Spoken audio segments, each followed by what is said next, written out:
안녕하세요. 사람 사는 다양한 이야기로 넘쳐나는 이곳을 저는 참 좋아한답니다. 마음이 복잡하고 힘든 날에는 여기 영상을 보며 여러분들의 이야기를 들으면서 저도 함께 울고 웃다 보면 어느샌가 제 현실의 번뇌가 씻겨가는 느낌이랄까요. 그러니까 저는 이곳에서 힐링하는 애청자라는 점 고백하고 있답니다. 처음에는 사연 보내시는 분들이 참 용감하다고 생각했는데 막상 저도 마치 제 언니, 이모들과 제 사연을 함께하고 싶은 마음에 이렇게 용기를 내서 제 이야기를 써보려고 합니다. 혹시 제 글이 부족하더라도 이해해 주시면 감사하겠습니다. 저는 병원장의 두 딸 중 막내딸로 태어났어요. 우리 아버지가 경기도에 있는 한 병원의 대표이시죠. 하지만 여러분이 드라마에서 보시는 종합병원처럼 큰 규모의 엄청 많은 의료진들이 있는 그 정도는 아니고요. 의사가 전공 과목별로 10분도 안 되게 있는 규모의 병원입니다. 이 지역에서 20년 가까이 운영하셨기에 단골 환자분도 많으시고 아버지가 평생을 바쳐서 일하신 곳이라 이 지역에서는 좀 유명하다고 할 수 있겠네요. 무엇보다 우리 병원은 불우한 환경의 학생들을 지원해주고 병원비를 내기 힘든 환자들에게 병원비를 감면해주거나 천천히 나눠서 갚을 수 있도록 배려해주는 그런 좋은 일도 많이 하는 병원이랍니다. 그래서 저는 우리 아버지가 돈 많은 병원장이라서가 아니라 정말 존경받는 의사로 보여주신 선행들이 많으셨기에 마음속 깊이 존경하고 있어요. 그런 아버지와 어머니는 그 시절 많이 그렇듯이 중매로 만나 결혼하셨어요. 그러고 저보다 3살 위에 언니와 저를 낳으셨죠. 지금은 돌아가신 친할머니가 딸 둘뿐이라며 우리 엄마 시집살이를 몹시 시키셨다고 합니다.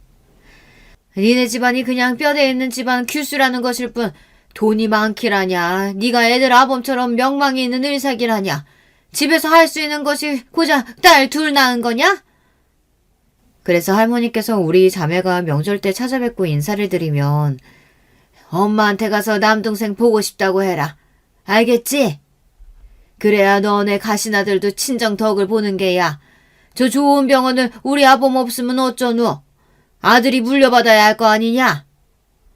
이렇게 우리보다는 늘 없는 남동생, 손자 타령을 하셨어요. 그래서 전 할머니에 대한 좋은 기억이나 돌아가시고 난 지금에도 크게 그리움이 없네요. 이렇게 시어머니의 구박에도 우리 엄마는 우리를 정말 사랑해 주셨어요. 앞으로의 시대는 딸이 최고라며 우리를 지켜 세워주셨어요. 우리 집 거실 한켠에는 늘 검은색 피아노가 있었습니다. 아기 때부터 엄마가 그 피아노로 동요도 연주해 주시고 엄마가 좋아하시는 차이콥스키 연주곡도 쳐주시고 우리 자매는 엄마의 피아노 선율에 맞춰서 춤도 추고 노래도 부르며 정말 행복한 어린 시절을 보냈어요. 그런 엄마의 영향이었을까요? 언니와 저는 피아노를 가까이 하게 되었고 피아노를 좋아하며 또 잘 치기까지 했답니다. 언니는 초등학교 2학년 때부터 동네 피아노 학원을 다녔는데요. 등원한 지 한 달도 채 되지 않아서 학원 원장님이 우리 엄마한테 그러셨대요. 어머니, 지은이는요 천재예요, 천재. 이미 바이엘은 물론이고 체르니 30까지 그냥 주어지는 곡은 몇 번만 연습하면 아주 능숙하게 치는걸요? 제 평생 이런 아이는 처음 봐요. 우리 같은 동네 학원에서는 지은이를 감당할 수가 없어요. 제가 아는 친구 중에 대학교 강사로 나가는 피아노 전공 선생님이 있어요. 그 친구 소개해드릴 테니까 우리 지은이 잘 한번 키워보세요. 우리 언니는 정말 피아노에 재능이 넘쳤습니다. 과외 선생님도 언니의 연주를 들으면 감탄할 정도니까요. 그렇게 작은 콩쿨에서 시작해서 나중에는 시도 대회까지 언니는 정말 피아니스트로 탄탄대로를 걷고 있었어요. 한편 저도 피아노를 좋아했죠. 저도 피아노를 사랑하고 잘 쳤지만 저렇게 남다르게 뛰어난 언니에는 못 미쳤어요. 그래서 주변 친구들처럼 학원을 다니며 즐겁게 피아노를 치고 자연스럽게 피아니스트의 꿈을 꾸었습니다. 가끔 주변 분들이 언니와 저를 비교하거나 또 저 자신조차 언니의 피아노 연주를 듣고 나서 피아노 앞에 앉으면 정말 제 자신이 초라하게만 느껴졌죠. 그렇다고 해서 제가 언니를 질투한 나머지 우리 자매 사이가 나빴던 것은 아니었어요. 우리는 피아노를 사랑한 같은 공통점으로 할 얘기가 많았고 서로를 아껴주었거든요. 하지만 탄탄대로를 달릴 줄만 알았던 언니의 피아노 인생이 끝나게 된 슬픈 사건이 벌어지고 말았어요. 그것은 언니에게 찾아온 첫사랑 때문이었습니다. 언니에게는 고등학교 때부터 사귀어온 어떤 오빠가 있었나 봐요. 그런데 연애를 하던 언니는 차츰 피아노 연습을 게을리해서 선생님과 엄마에게 꾸중을 듣기 시작한 거예요. 늘 엄마가 그만 피아노 연습 좀 해라, 제발 쉬어라 했던 그 언니가요. 하지만 언니는 사랑을 멈출 마음이 없어 보였어요. 아니, 오히려 집에서 반대하니까 그 열정이 더욱 불타올랐던 모양입니다. 명문대 대학 입시를 반년 앞두었던 어느 날, 언니는 그만 편지 한 장을 남겨놓고 가출을 하고 맙니다. 엄마, 아빠, 그리고 내 동생에게 이 못난 딸을, 언니를 용서하지 마세요. 저에게는 그 사람이 제일 중요하고 그를 따라서 어디에서든 건강하게 잘 살고 있을 테니까요. 부디 우리 가족분들 모두 건강하게 잘 지내요. 저를 찾지 마세요. 큰 콩쿨대회에서 어려운 라흐마니노프 피아노 협주곡 3번 연주를 마치고 자신감 있게 웃던 그 멋진 언니가, 저와 주변에 부러움을 샀던 그 언니가 남자 때문에 가출을 하다니, 저는 너무 놀라서 까무러칠 뻔했어요. 하물며 우리 아버지 엄마는 어떠셨겠어요. 정말이지 우리 가족은 언니의 가출 이후로 웃음을 잃게 되었습니다. 저는 언니의 일로 충격을 받기는 했지만 그래도 열심히 공부해서 서울의 한 대학교 피아노 전공으로 입학하게 되었습니다. 사실 부모님에게 언니를 대신해서 기쁨을 드리고 싶은 마음도 있었어요. 하지만 대학교에서 피아노를 전공하면서 저는 현실의 벽을, 평범한 학생의 좌절을 맛보게 됩니다. 언니처럼 대단한 능력을 갖지 못했으니 과에서 두각을 나타내지를 못했고요. 심지어 알만한 콩쿨 대회에서 한 번도 입상한 적이 없으니 이제는 피아노를 그만둬야 하나 하는 괴로운 고민을 시작하게 되었어요. 그때 저는 같은 과에서 한 남자친구를 만나게 돼요. 힘들어하는 저를 위로해주면서 마음을 열게 된 남자친구였죠. 나는 네가 피아노 연주할 때 가장 아름답고 행복하다는 거 알아. 설령 피아니스트로 유명해지지 못하더라도 네가 피아노를 그만두지 않았으면 좋겠어.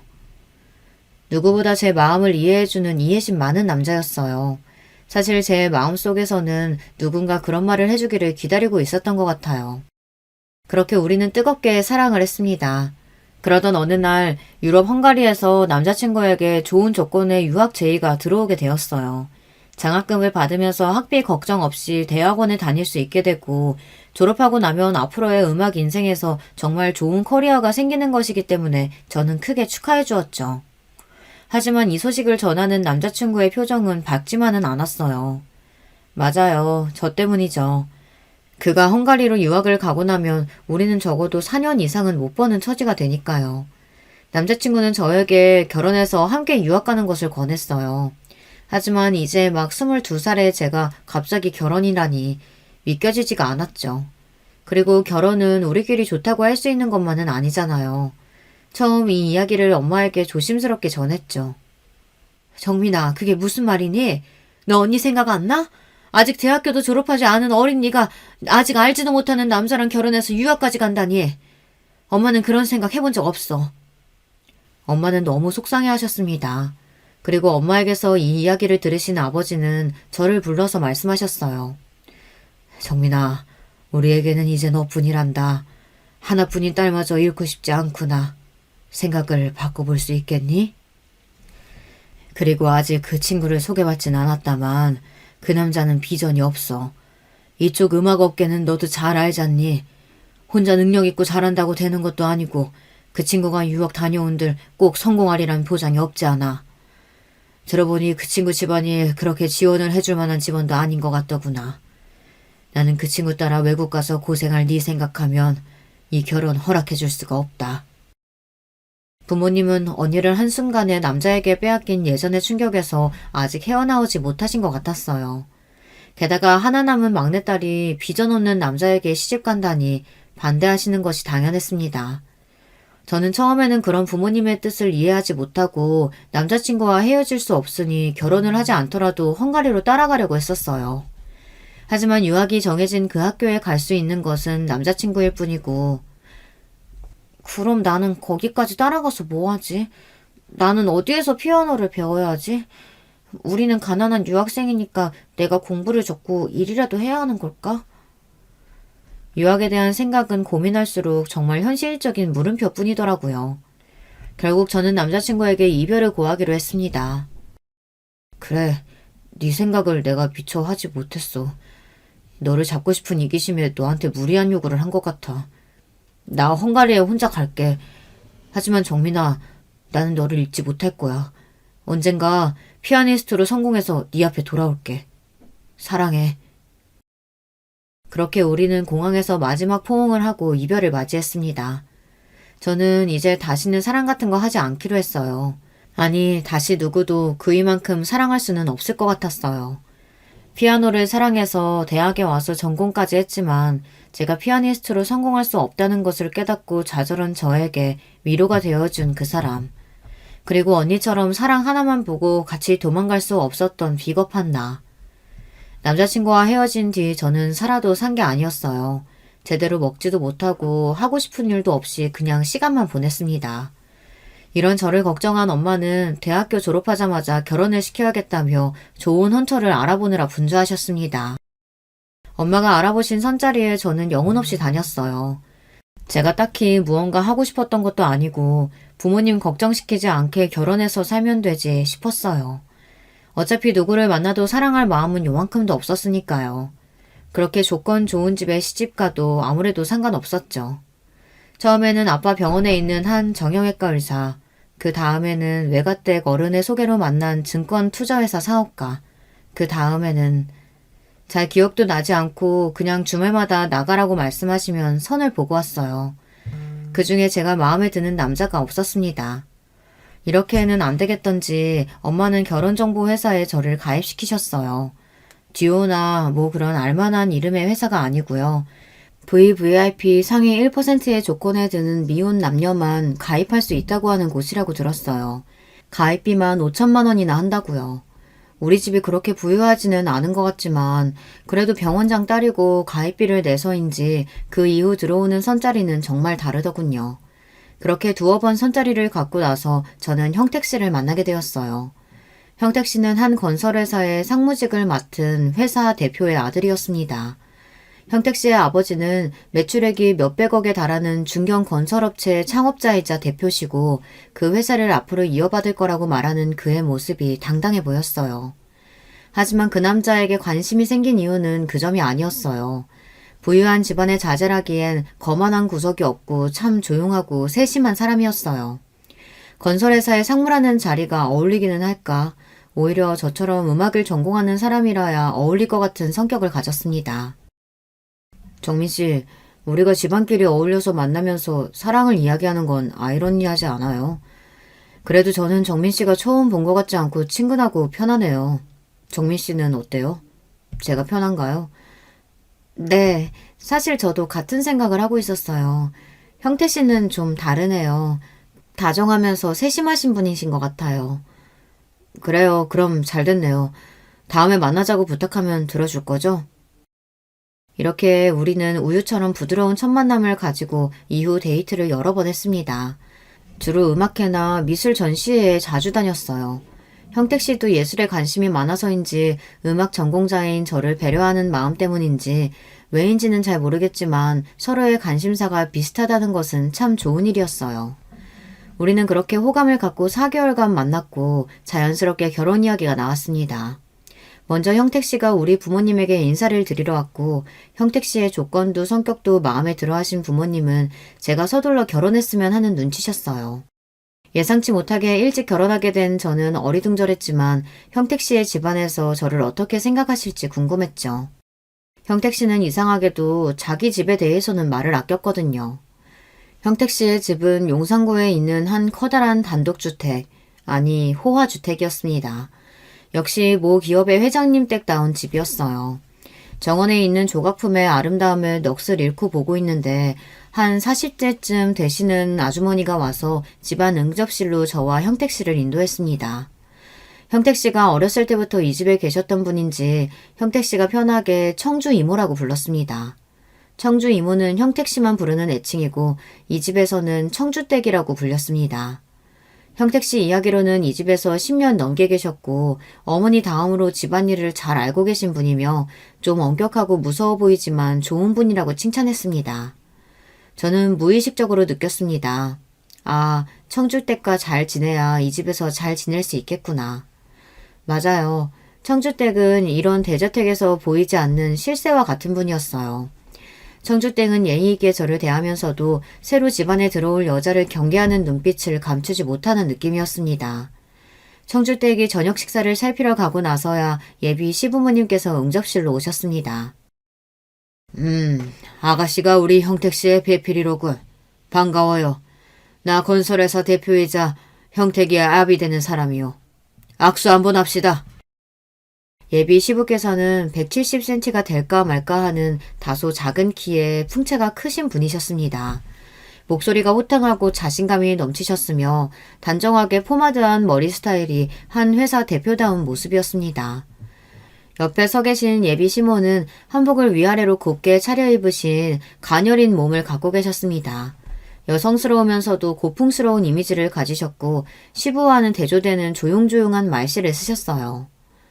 형택이가 마음에 드는 처자를 만났다고 해서 내가 꼭 데려와서 밥 한 끼 먹이고 싶다고 떼를 썼지 뭐예요. 정민 씨를 불편하게 한 건 아니죠? 전혀요, 어머님. 말씀 편하게 낮춰주시면 제가 더 편할 것 같아요. 아무리 아랫사람이라도 초면에 그럴 수야. 그래도 우리 집 사람 될 테니 천천히 그래 볼까요?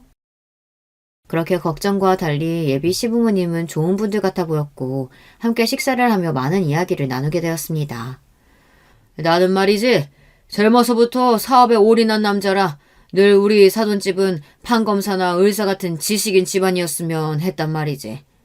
그댁 아버님께서 아주 명망 있는 의사 선생님이라고 들었는데 네 아버지, 제가 인사드리러 배웠을 때 그 지역분들이 존경에 맞지 않는 인품이 뛰어나신 분이셨습니다.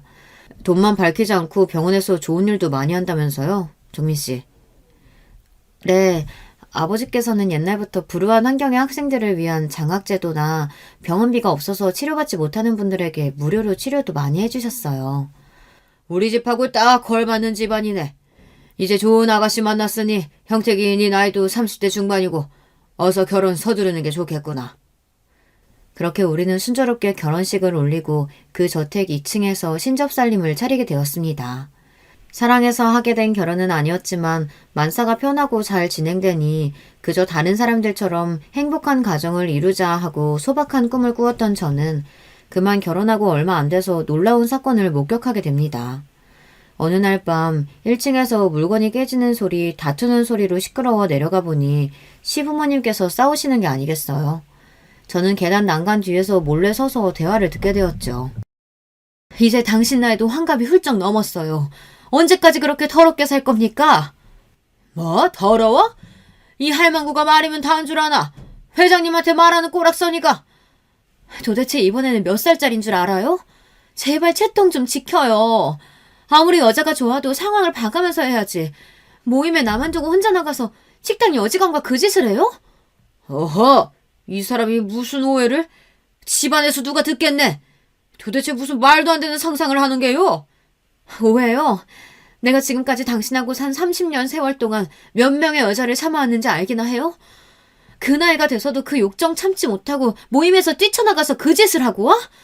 내가 당신 때문에 수면제에 우울증 약에 왜 이렇게 살아야 하는지. 급기야 시모는 대성통곡을 하셨고 시부는 그대로 집을 나갔습니다. 언제부터 내 뒤에 계셨던 건지 청주 이모는 쓱 나와서 시모를 모시고 안방으로 들어갔습니다. 내가 목격한 게 사실인지 저는 분간이 안 돼서 눈을 한참 비비고 있었습니다. 아, 시부는 평생 바람을 피고 살았던 사람이고 시모는 그 가녀리고 우아한 입에서 거친 말과 통곡을 할 수밖에 없게 만드는 그런 남편을 참고 살았던 거였죠. 얼마나 고통이 심하면 정신과 약을 드시고 계실 정도일까요?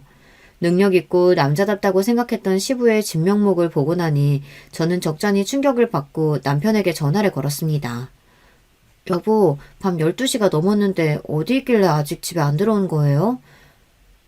그때 남편의 수화기 너머로 왁자지껄한 사람들 소리, 큰 음악 소리. 도대체 남편은 지금 어디에서 뭐하고 있는 걸까? 아, 거래소 사람들과 회식이 길어졌는데 먼저 자요. 나 늦게 들어갈 것 같군요. 여보, 방금 아버님 어머님이 크게 싸우셨어요. 아버님이 여자 문제로 사고치신 것 같고 어머님은 대성통곡 하시고 어서 들어와서 여기 정리해야 되지 않겠어요? 내가 나서기 좀 민감한 문제 같아서 그래요. 아, 여보, 그런 일 비일비재해요. 우리 부모님 평생 그렇게 사셨으니까 너무 걱정하지 말고 그냥 자요.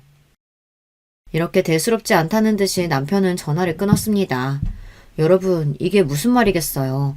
늘상 이 집에서는 시부의 여자 문제로 다툼이 잦은 콩가루 집안이라니. 이게 익숙하다는 듯이 넘겨버리는 남편도 놀라웠어요. 아무리 부부 사이, 남녀 사이는 제3자가 모르는 거라지만 제가 커왔던 우리 집에서는 상상도 할 수 없는 문제였습니다. 그런데요, 저를 더 불안하게 만든 문제는 또 있었어요. 잦은 외박과 늦은 귀가를 하는 남편이요. 일이 바쁘다고는 하지만 누가 이 시간까지 일을 하나요?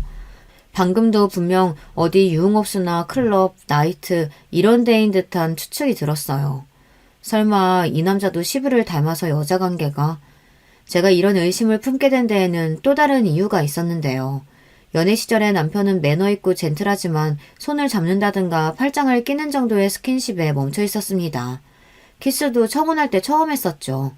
과거 남자친구와 열정적이었던 사람과는 사뭇 달랐어요. 그런데요, 결혼하고 떠난 신혼여행에서도 남편은 저와 하룻밤만 같이 보냈습니다. 이게 저는 이상하다고 생각한 겁니다. 그날 밤 저는 이런저런 걱정에 잠도 제대로 못 자고 1층으로 내려왔어요. 하지만 시부와 시모는 여느 아침과 다를 바 없다는 듯이 말끔하게 계셨고 평소와 다를 바 없이 식사를 하셨죠. 세아기 잘 잤냐? 아니 청주댁 오늘 국이 간이 안 맞지 않소? 요즘 청주댁답지 않게 왜 이렇게 실수가 많아? 청주댁이 그럴 만한 사정이 있어요. 청주댁 앞으로 김 실장 통해서 간 맞추고 이따 나 좀 봐요. 매사 완벽하고 꼿꼿하던 모습과 달리 요즘 청주 이모는 안절부절하고 전에 없던 실수를 자주 하셨어요. 식사 후 저는 정원을 산책하면서 어제 있었던 일을 곱씹어 보고 있었습니다. 남편은 결국 집으로 귀가하지 않고 회사로 바로 출근한 모양이었어요. 오늘 집에 오면 얘기 좀 나눠봐야 하나? 진짜 바람 피는 거면 어쩌지? 그때 저 멀리 청주 이모가 정원 한켠에 서서 한참 통화를 한 뒤 눈물을 짓고 있었습니다. 무슨 심상치 않은 일이 있다는 생각에 저는 청주댁에게 다가갔습니다. 아직 청주 이모와 저는 친한 사이도 아니고 늘 격식을 차리고 마음을 내주지 않는 분이었지만 저는 걱정이 돼서 견딜 수가 없었어요. 이모님, 요즘 무슨 걱정 있으세요? 저도 걱정거리 있는데 이 집에서 함께 대화 나눌 분이 이모님 알고 있어야 말이죠. 괜찮으시면 저에게 털어놔 보세요. 저 입 무겁답니다. 혹시 또 알아요? 제가 요만큼이라도 도움이 될지? 잠시 머뭇하던 청주 이모는 한숨을 쉬며 저에게 말씀하기 시작했어요. 제가 딸아이가 하나 있어요. 저와는 달리 똑똑하고 능력 있는 아이예요. 부족한 엄마의 뒷바라지에도 늘 공부도 잘하는. 이번에 대학 입학 시험도 잘 치렀는데 얘가 의대를 마다하고 국립대학교에 전액 장학금으로 가겠다는 겁니다. 분명 엄마가 의대 학비 마련 못할 거라고 집단에 생각하고 결정한 모양인데 정말 똑똑한 아이예요. 의사를 하고 싶어 하던 아이. 그런 아이의 앞길을 어미인 내가 막고 있는 거예요. 도움도 못 대주고. 급기야 청주 이모는 제 앞에서 눈물을 멈추지 못하셨습니다. 이 딱한 사정을 듣고 저는 청주 이모를 돕기로 했습니다. 이모님, 우리 친정아버지 통해서 도움을 드릴 수 있을 거예요. 이모님 딸처럼 똑똑한 학생들 돕는 장학제도가 있거든요. 제가 알아봐 드릴 테니 며칠만 기다려주세요. 저는 아버지에게 이와 같은 사정을 이야기 드렸고 아버지는 그 학생을 도울 수 있다고 약속하셨습니다. 그리고 이 기쁜 소식을 청주 이모에게 전해드렸죠. 우리 병원 장학생으로 청주 이모의 딸이 의대에 진학하는데 도움을 주기로요. 청주 이모는 저에게 너무나 고마워하셨어요. 그런데 작은 사모님, 그때 저한테 걱정거리 있다고 하셨죠? 혹시 이 집안에 관련된 일인가요?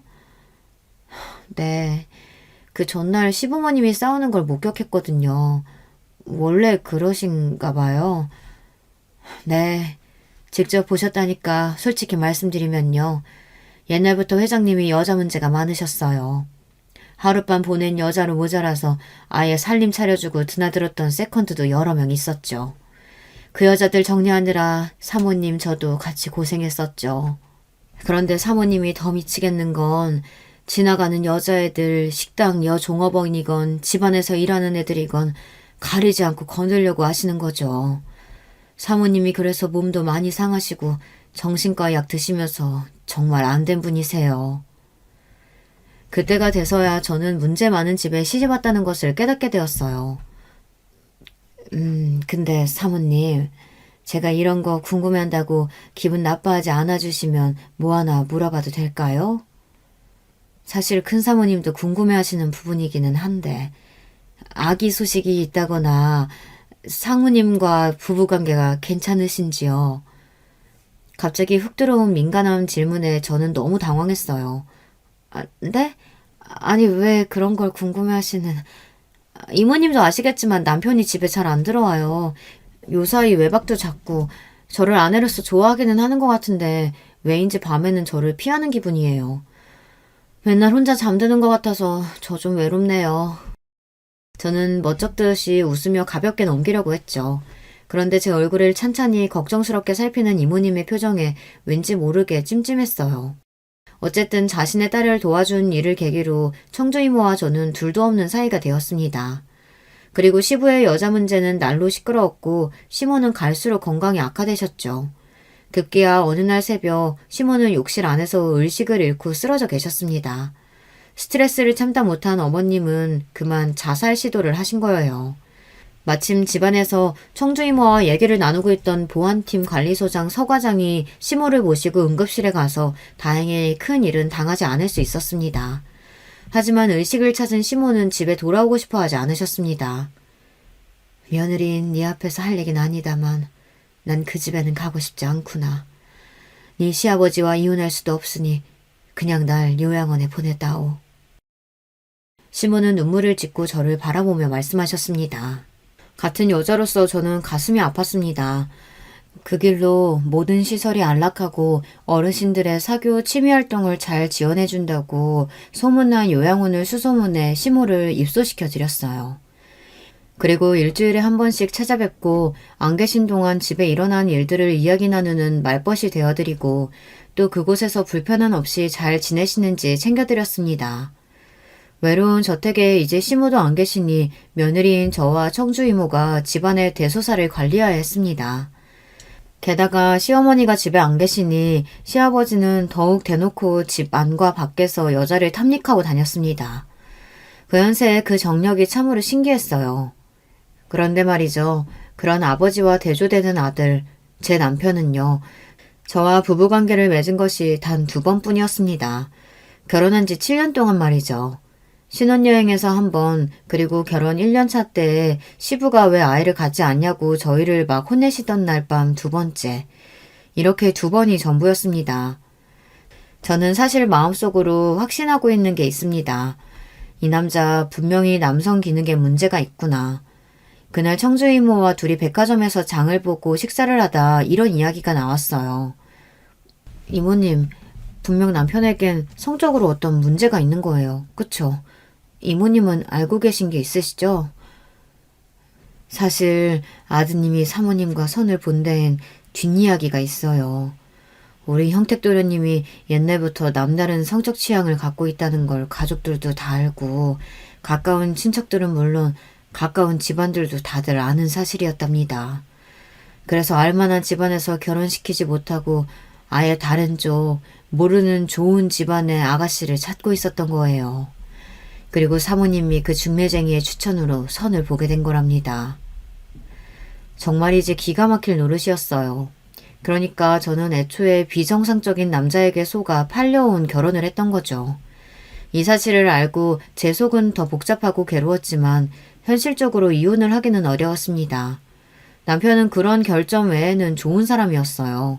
다정하고 세심하게 저를 아껴주고 아이를 갖지 못하는 점에 대해 미안하게 생각하고 있었거든요. 그리고 부유한 집안에서 생활은 여유롭고 편했으니까요. 게다가 이 문제로 이혼을 하기에는 이혼녀가 될 자신도 없고 우리 부모님께서 너무 큰 실망을 하실 것이 불보듯 뻔했기 때문이에요. 하지만 우리 부부 사이에 아이가 없고 여자로서 외로운 현실만이 문제가 아니었습니다. 그렇게 저렇게 잘 살고 있던 저에게 3년 뒤 큰 위기가 찾아왔어요. 바로 우리 친정아버지가 큰 화를 당하신 겁니다. 우리 아버지가 경제적으로 어려운 환자들에게 무료로 치료해준 일이 많이 있었다고 말씀드렸는데요. 그중 나쁜 몇몇 환자가 아버지에게 해코지를 한 겁니다. 돌팔이 의사가 치료를 잘못해서 다리 한쪽을 못 써서 병신이 되었다며 아버지에게 찾아와 행패를 부린다는 거예요. 물에 빠진 사람 건져냈더니 보따리 내놓으란 속담이 있듯이 어떻게 사람이 은혜를 입고 원수로 갚는단 말인가요? 그 사람들로 인해 병원에는 안 좋은 소문이 돌게 돼서 환자 수도 퍽 줄게 되었습니다. 게다가 엎친 데 덮친 격으로 근처에 대학병원이 들어오게 되니 이제 아버지 병원은 정말 운영이 어려운 상황에 놓이게 된 거예요. 그리고 그 환자들끼리 모여서 아버지에게 의료소송을 한다고 손해배상을 물게 한다고 더욱 아버지를 괴롭혔습니다. 다른 의사는 몰라도 우리 아버지는요. 병원비도 양심적으로 받고 기부나 봉사도 많이 하셔서 여느 병원장만큼 재산도 많지 않았어요. 그저 평범한 집이었을 뿐인데 협박하는 환자들에게 합의금을 물어주고 또 병원의 상황은 악화되니 결국 폐업의 위기에 들어선 거예요.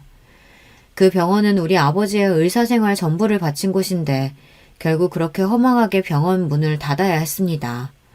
이미 나이가 65이 넘으신 아버지는 이 충격에 건강마저 안 좋아지시고 집에 몸져 누워 계셨어요.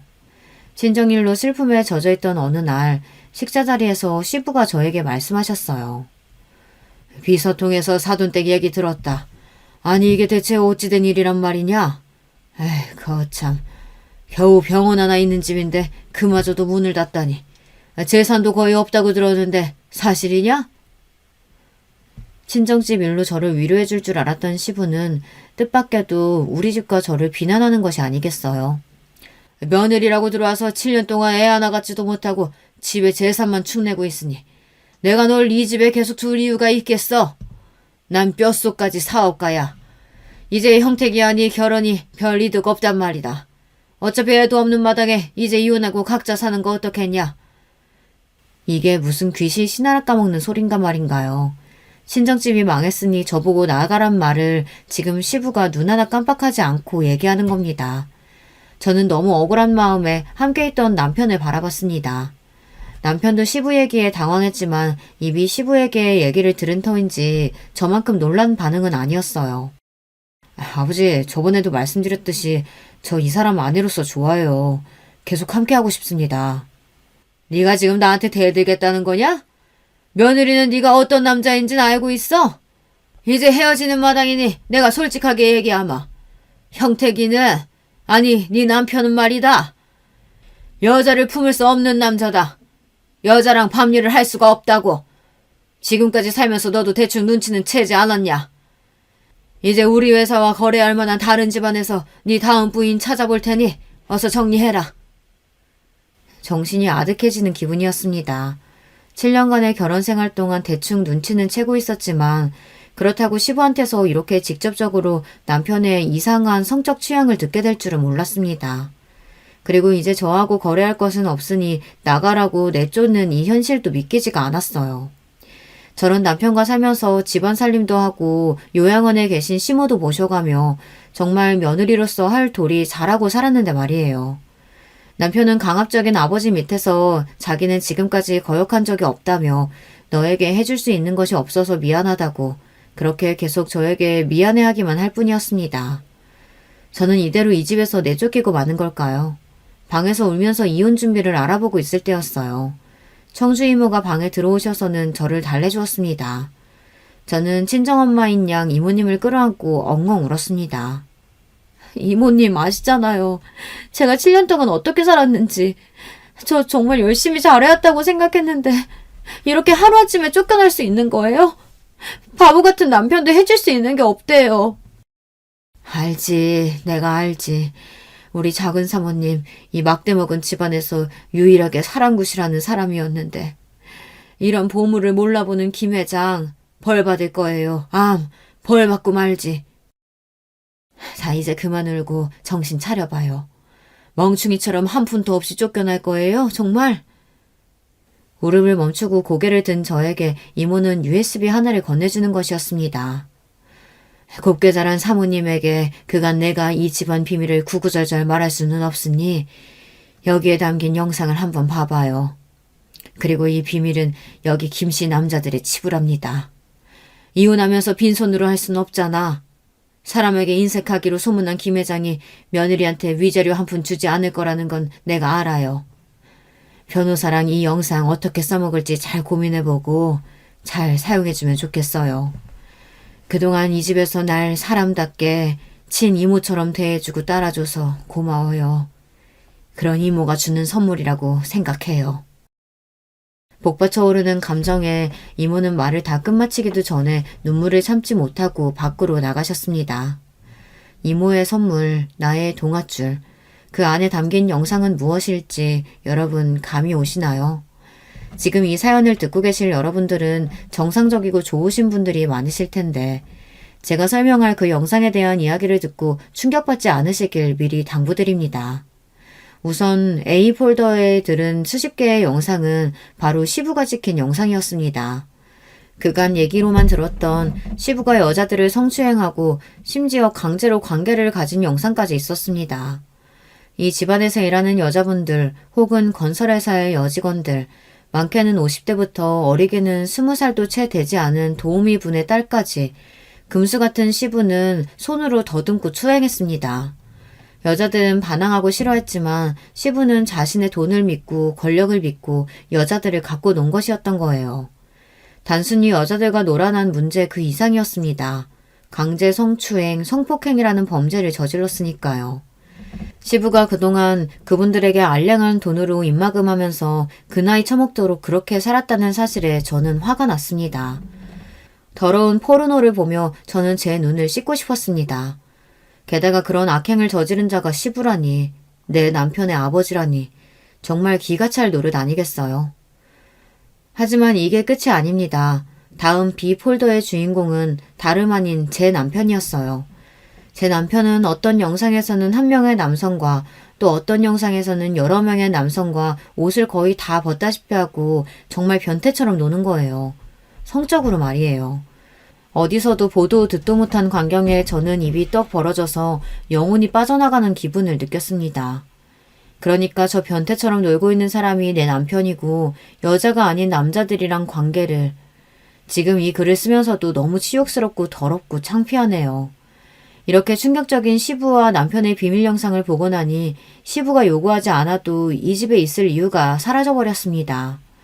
그래도 행복하고 평범하게 열심히 살았다고 생각했는데 지난 7년간의 결혼 생활은 정말 물거품이고 허상이었다는 생각에 너무너무 힘들었습니다. 저는 이 영상들을 보고 난 뒤 청주 이모와 이야기를 했습니다. 작은 사모님, 많이 놀랐죠? 정말 미안해요. 이 집 남자들이 얼마나 형편없는 인간들인지 알면서도 미리 얘기하지 못했어요. 이모는 진심으로 저에게 미안해하셨어요.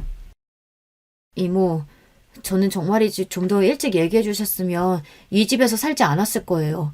진작에 이혼했겠죠. 그런데 왜 이제 와서 저한테 이 얘기를 해주시는 거예요? 저도 우리 작은 사모님이 너무 좋은 분인 걸 알기에 양심의 가책을 느껴가며 숨길 수밖에 없었던 이유는 회장님 때문이었어요. 지들이 숨길 게 많다는 게 찔렸는지 이 집안 사람들 모두에게 철저히 비밀로 할 것을 강조하고 심지어 협박까지 했어요. 그리고 사모님이랑 상무님이 그래도 잘 살고 계신 것을 알기에 굳이 이 일을 얘기해서 결혼 생활을 끝낼 필요야 있겠나 했죠. 그런데 회장님이 말도 안 되는 이유로 사모님을 하루아침에 내쫓는 모습을 보니 이대로 있을 수는 없겠다고 용기를 낸 거예요. 그리고 이혼할 때 증거 필요하잖아요. 이 증거만 있으면 이혼할 때 많은 위자료 요구하실 수 있어요. 그런 사정이 있으셨군요. 지금이라도 저를 도와주셔서 고마워요, 이모. 그런데 그 영상은 어떻게 얻으신 거예요? 이 집 보안팀 관리소장, 서 과장이라고 아시죠? 사실 서 과장과 저는 언젠가부터 가까운 사이가 되었어요. 그리고 이 집에 감추고 있는 비밀에 대해 서 과장은 저보다 더 많은 것을 알고 있다는 것을 알게 된 건 그리 오래되지 않았답니다. 서 과장에게 얘기 들어보니 회장님과 상무님은 그동안 자신들의 더러운 행위를 이 집 뒤편에 창고로 쓰는 별채에서 은밀하게 하고 있었던 거예요. 온 집안의 CCTV를 관리하고 있는 서 과장은 그 은밀한 별채에도 CCTV가 있다는 사실을 알고 몰래 보관하고 있었고요. 아마 회장님과 상무님은 그 별채에 옛날부터 설치되어 있던 CCTV가 있다는 사실도 모르고 그 짓들을 한 걸 거예요. 그러니까 작은 사모님, 부디 그 두 나쁜 놈들한테 복수해 주세요. 우리 큰 사모님 못가지요. 저는 청주 이모의 도움으로 큰 무기를 얻게 된 것입니다. 그리고 제 방으로 올라가서 제 모든 짐을 싸서 이 집에서 나올 준비를 다 해놓고 남편과 시부에게 저녁 때 집에서 보자고 연락을 남겼습니다. 이윽고 씩씩대면서 들어오는 시부와 어쩔 줄 몰라하며 조용히 따라오는 남편이 보였습니다. 너 아직도 집에 안 가고 뭐하고 있냐? 어디서 시아버지랑 남편한테 건방지게 오라가라야? 이렇게 흥분하시기엔 아직 이릅니다. 두 분 여기 소파에 앉아서 TV를 봐주세요. 이제부터 아주 기가 막힌 영상이 나올 테니까요. 저는 긴장되고 두근거리는 마음을 감출 수가 없었습니다. 자신들이 나온 이 변태 영상을 보면 과연 어떻게 될까요? 제가 며칠 전 보았던 그 충격적인 별채에서의 더러운 짓들이 TV에 나오기 시작했습니다.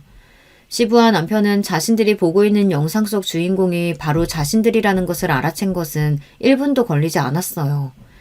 치부가 드러나자 놀라서 입을 떡 벌리고 아무 말도 하지 못하더군요. 두 분께서 그동안 아주 잘 속여오셨더군요. 아버님, 남편이 이런 사람이라는 거 이미 알고 계셨죠? 그래서 그런 소문으로 결혼 못하고 있으니 아무것도 모르는 우리 집안과 결혼하신 거잖아요. 이런 거 보고 사기 결혼이라고 해요. 그리고 아버님이 집이나 회사에서 일하는 직원들, 심지어 어린 친구까지 억지로 못할 짓 하셨더군요. 이거 성범죄인 거 아시죠?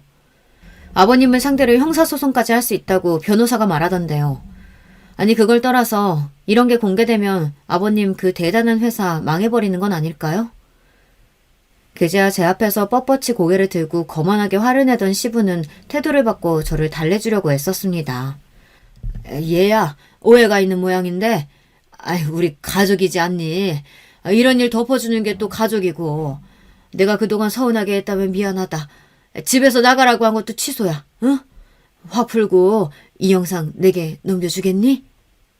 아버님 같으면 제 목숨을 쥐고 있는 이 영상을 넘겨주시겠어요? 저는 코웃음을 쳤습니다. 아버님, 저는 이 집안에 있을 마음도 이유도 하나 없습니다. 당신들이 이런 추잡한 인간들이라는 걸 알고 내가 어떻게 며느리이자 아내가 될 수 있겠어요? 내가 원하는 건 이혼, 그리고 위자료로 현금 10억과 평택의 회사 부지입니다. 시부 회사의 본사가 평택에 있다가 서울로 이전하면서 차후 공장 부지로 쓰려고 남겨놓은 무려 5만 평의 땅이 있었는데 저는 그것이 시부에게서 뺏을 수 있는 가장 값어치 있는 것이라고 생각했습니다. 아니 그 땅이 앞으로 얼마가 될 땅인데 그것을... 여보, 그동안 속여서 정말 미안해요. 나는 이미 어렸을 때부터 여자를 좋아할 수 없는 놈이라는 걸 알았어요. 정상적인 남자가 되고 싶어도 정말 노력해도 어쩔 도리가 없더군요. 그래서 결혼도 안 하고 그저 회사 일하고 살려고 내 비밀 지키려고 했는데 하지만 아버지의 강요로 당신과 결혼까지 했으니 당신한텐 뭐라고 할 말이 없어요. 아버지, 저는 이 사람이 원하는 건 다 해주고 싶어요. 달라는 대로 다 주세요. 남편은 충격과 부끄러움에 제 앞에서 얼굴도 제대로 들지 못하고 있었어요. 그리고 이 말을 마치고 그대로 집 밖으로 나가버렸습니다. 비밀이 드러나버린 충격과 제가 요구한 위자료를 걱정하며 서 있는 시부를 뒤로하고 저도 그 집에서 나왔습니다. 그리고 친정에 가서 이 모든 일을 솔직하게 털어놓았어요. 우리 엄마는 그런 결혼을 하게 만들어서 너무 미안하다며 저를 자꾸 흐느끼셨습니다. 아버지는 안쓰러운 마음으로 저를 가만히 보시더니 미안하다며 고개를 떨구셨습니다. 얼마 뒤 시부는 회사 직원을 시켜 제가 요구한 현금 10억과 제 명의로 이전 등기한 평택 공장 부지의 서류를 보내왔습니다. 그리고 그 서류들 앞에 메모지 한 장이 있었어요. 이거 먹고 떨어져라. 비밀이 새어나갔다가 무사하지 못할 거다. 저를 협박하는 내용이더군요. 끝까지 파렴치한 모습을 보여주는 시부였습니다. 저는 이혼녀였지만 아주 돈 많은 이혼녀가 되었으니 괜찮았습니다. 사실 돈을 못 받았더라도 이혼하고 싶었지만 이렇게 되었으니 우리 아버지를 도울 수 있게 되었습니다. 아버지, 이건 제가 그동안 그 집에서 7년 동안 참고 살아온 대가로 받은 돈하고 땅이에요. 그러니 이제 다시 아버지 병원 여세요. 앞으로 돈 걱정하지 마시고 아버지가 하고 싶은 대로 아픈 사람들 치료해 주세요. 아버지는 저에게 너무 고마워하셨습니다. 의사가 천직인 분이 아무 일도 못하고 집에 계셨는데 어려운 사람들을 도와가며 의사일을 할 수 있으니 이보다 더 좋을 수 없다고 하셨어요. 아버지는 새로운 병원을 세우시고 이전처럼 왕성하게 의료활동을 펼치셨습니다. 많은 분들이 아버지가 다시 병원을 개원하셨다는 소식에 멀리서도 찾아오시고 아버지의 힘이 되어주셨습니다. 그리고 다시는 아버지가 그런 협박이나 억울한 일을 당하지 않도록 무료 치료에 대한 각서도 작성해야 한다며 한 변호사분이 조언해 주시고 아버지를 지켜주시기로 하셨습니다. 저는 부모님과 친정에 살며 동네에 작은 피아노 학원을 열었습니다. 평생 피아노는 저에게 좋아하지만 가질 수 없는 그런 존재라고만 생각했는데 아이들에게 피아노를 가르치다 보니 이보다 행복할 수는 없겠더군요. 저는 천직을 찾은 것 같았어요. 그런데 좋은 일은 여기에서 멈추지 않았어요. 예전에 사귀었던 남자친구가 피아니스트가 되어 우리나라에 내한 공연을 왔다며 제게 찾아온 것이 아니겠어요. 남자친구는 조금 나이가 들었지만 더 중후하고 멋있어진 모습이었어요. 우리 생각보다 오래 떨어져 있다 만나게 됐네. 하지만 약속한 대로 나 피아니스트로 성공해서 이렇게 네 앞에 왔어. 이제는 우리 헤어지지 말자. 저는 이미 한 번 결혼했던 몸, 멋진 남자친구에게 돌아가기는 어려운 처지였어요. 하지만 남자친구는 이를 개의치 않고 오히려 이혼하고 혼자가 되어 있어서 다행이라며 웃었습니다. 그렇게 저는 남자친구와 조심스럽게 연애를 시작하게 되었어요. 결혼이요. 이미 거품같이 허망한 결혼 생활을 해보았던 저는 결혼 생각이 아직 없습니다. 게다가 남자친구는 총각인데 너무 미안한 일이죠. 지금의 저는 부모님 건강하시고 제가 좋아하는 일을 하고 있고 제가 사랑하는 남자와 만날 수 있으니 그냥 이대로도 너무 감사한 일상을 보내고 있답니다. 이렇게 저는 과거에 겪었던 제 사연을 이야기해 보았습니다. 혹시 제 부족한 글솜씨에 지루하시거나 재미없지는 않았는지 갑자기 걱정이 되네요. 여기까지 함께 해준 분들께 감사드립니다. 여러분에게도 행복이 찾아오시기를 빌며 저는 여기에서 인사드릴게요. 여러분, 두 번째 사연 시작하기 전에 좋아요, 구독 꼭 눌러주실 거죠? 그럼 두 번째 사연 바로 시작합니다. 안녕하세요. 저는 30대 후반의 5살 아이를 키우는 김씨입니다. 오늘 저는 제 경험을 바탕으로 결혼의 조건에 대해 말해드리고 싶어서 사연을 남깁니다. 저는 제가 열렬히 사랑한 남자를 3년이라는 긴 짝사랑 끝에 결혼에 성공했습니다. 정말 제가 눈에 콩깍지가 껴 눈에 보이는 것이 없는 상태였죠. 사람들이 모두 말리는 결혼이었는데 사랑에 빠지면 아무것도 눈에 안 보인다는 말은 드라마에나 나오는 줄 알았습니다. 저는 고등학생을 가르치는 영어학원 선생님입니다. 그래서 어느 정도 학벌도 괜찮은 편이고 외모도 호감형이고 다만 여중, 여고, 여대를 나와서인지 연애에 대한 자신감이 없었습니다. 누군가를 구속하는 것도 구속당하는 것도 제 스타일이 아니라서 연애의 젬병이었죠. 저희 부모님 또한 여자는 결혼해야 한다, 아이를 낳아야 한다는 주의도 아니셨어요. 부동산으로 돈을 모으신 부모님은 매번 결혼 기념일마다 유럽으로 여행을 다니실 만큼 금술이 좋은 부부셨습니다. 제 결혼을 준비하면서 부모님의 부부싸움을 처음으로 목격했으니 두 분이 얼마나 금술이 좋은지 아시겠죠? 두 분이 왜 싸우셨는지 이제 알려드릴게요. 제가 첫눈에 반한 이 남자는 제 PT 선생님이었습니다. 그는 학원 근처의 운동센터에서 만났어요. 점심시간이라 한가한 타임이라서 그런지 선생님이랑 친해질 수 있었고 결혼에 대한 마인드도 그리고 외모 또한 제가 꿈꾸던 이상형에 가까운 남자라 더 관심이 갔습니다. 가만히 있으면 차가워 보이지만 웃을 때 보조개가 들어가서 아이 같은 웃음을 짓는 스타일이 제 이상형이었거든요.